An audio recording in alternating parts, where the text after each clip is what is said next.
I think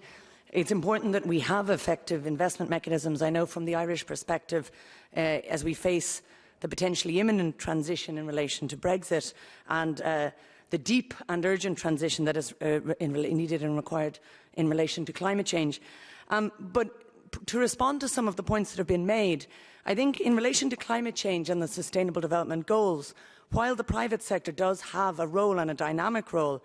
I believe we cannot afford to wait for actions to become profitable before they are taken. And I think in that regard, the public sector has to be a dynamic driver in relation to these areas. And that's why I think the investment to the public sector and that addressing that 20% shrinkage in public sector investment must be the priority, not least because we know the public sector is in a position to drive innovation, both in an applied and in terms of basic research, and because it is more capable to move things to scale and to ensure transfer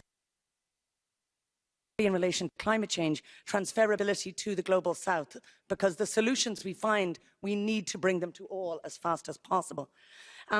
I was glad in regards to that public sector to see that there's flexibility being spoken about in terms of partnership procedures to address the chilling effect that some state aid rules can have sometimes in terms of public investment. But I do think we need to look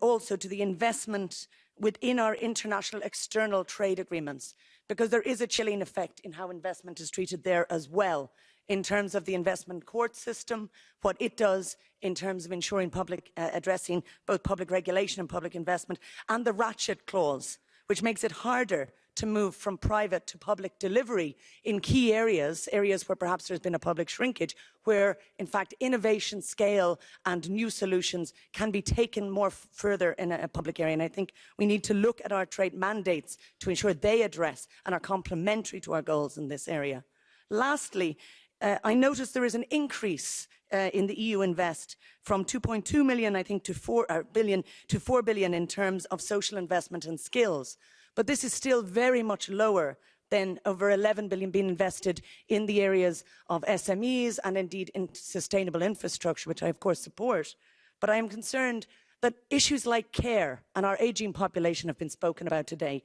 Issues like care, issues like community development, issues like equality infrastructure, which are so crucial, they are social infrastructure. And I wonder, will they all be drawing from the social investment and skills, or is there scope to expand what we interpret and understand as infrastructure needing investment, particularly after a period when so many of these crucial areas are atrophied, and when has been spoken about so often, care is the work-intensive area of the future. Thank you.